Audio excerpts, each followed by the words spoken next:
Sir, ISRO work ചെയ്യുന്ന സമയത്ത് you have gone abroad ഒത്തിരി അല്ലേ? You have experienced a lot of experiences. ഞങ്ങളായിട്ട് ഒന്ന് ഷെയർ ചെയ്യാൻ പറ്റുമോ? And how do you travel? It's a big story. ഞങ്ങൾക്ക് ഒരു ഷോർട്ട് ബ്രീഫ് തന്നാ മതി. അത് വർത്ത് ആയിട്ടുള്ളത് ഞാൻ പറയാം. When I was in London, I think that is a time I was in Rolls-Royce എന്ന് പറഞ്ഞ ഒരു company, you know, they make the അവർക്ക് ഒരു റോക്കറ്റ് ടെസ്റ്റ് ചെയ്യുന്ന ഒരു സ്ഥലമുണ്ട്, അതിൻ്റെ പേര് സ്പേഡ് ആഡം. അപ്പോൾ അവിടെ ഞാൻ ഒരു കംപ്ലീറ്റ് ഹൈഡ്രോളിക്സ് ലാബറട്ടറി ഉണ്ടായിരുന്നു, പുതിയതായിട്ട് എസ്റ്റാബ്ലിഷ് ചെയ്ത ഹൈഡ്രോളിക്സ് ലാബറട്ടറി. അപ്പോൾ ആ ലാബറട്ടറി അവിടുത്തെ incharge, that is director, mutual discussion I asked him. Actually he was feeling sort of guilty that the Britishers were sort of standing in our way of development because of before freedom. Yes, before freedom. In fact, he was working as a captain or colonel in India during that time. So he was feeling guilty. Yeah. Okay. So he said that, how you think I want to do something for you. So I asked him, can you give the hydraulics lab? He said readily yes. That would have been at least $400 million. Correct. Then Dr. Sarabhai agreed to spend money to transport it here, which we did. ആ വിസിറ്റിലാണ് എനിക്ക് I had an opportunity to know about the so-called Vikas എഞ്ചിൻ്റെ ഒരു version ഫ്രാൻസിലെ. അതിൻ്റെ original version is called M40 എന്ന് പറയും. Okay. അപ്പം actually ഞാൻ പോയപ്പം എനിക്ക് ഒരു L17 എന്നുള്ള ഒരു L17 എന്നുള്ള ഡെസിഗ്നേഷൻ, അതിനെ കൂടെ വർക്ക് ചെയ്യാനുള്ള ഒരു ഓപ്പർച്യൂണിറ്റി തരാമെന്ന് പറഞ്ഞു. അത് ഞാൻ നല്ല രീതിയിൽ ഉപയോഗിച്ചിട്ട് അവസാനം എൻ്റെ ചെയ്തത് സോക്കാൽ വൈക്കിംഗ് 2.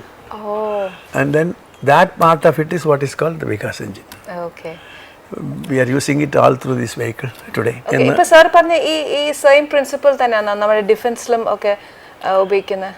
ഡിഫൻസിൽ ഉപയോഗിക്കുന്നതും ഇത് തന്നെയാണെന്ന് ഞാൻ പറയില്ല.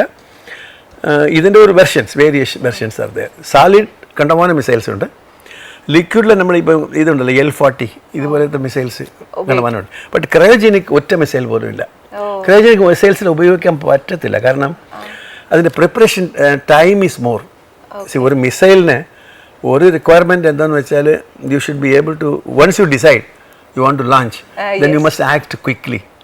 ബട്ട് ക്രയോജനിക്കിൽ അത് പറ്റത്തില്ല, because of the low temperature storage.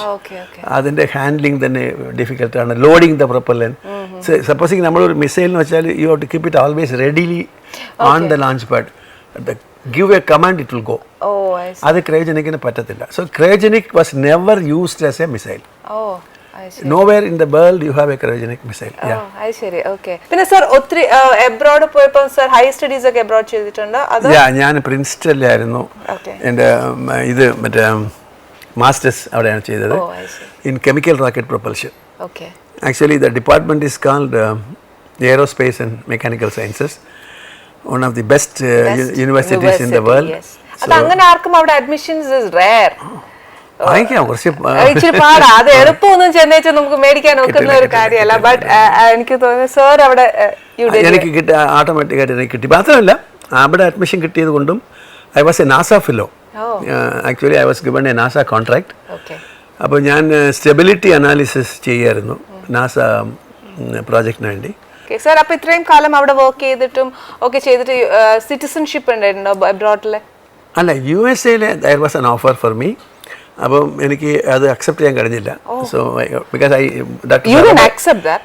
ഇപ്പോഴത്തെ ആൾക്കാരൊക്കെ ശരിക്കും പറഞ്ഞവര് എബ്രോഡ് സിറ്റിസൺഷിപ്പിന് വേണ്ടിയിട്ട് കിടന്ന് ഓടുക. And I think you are the only person who rejected the citizenship. Actually you are right. From ISRO study ലീവിൽ കുറേ ആളുകൾ പുറത്തു പോകും. എൻ്റെ നോളേജിൽ ഞാനും വേറെ ഒരു എഞ്ചിനീയർ, പേര് പെട്ടെന്ന് ഓർമ്മ വരുന്നില്ല, 2 പേർ മാത്രമേ തിരിച്ചു വന്നിട്ടുള്ളൂ. ബാക്കിയുള്ളവരെല്ലാം അവിടെ തന്നെ സെറ്റിലായി.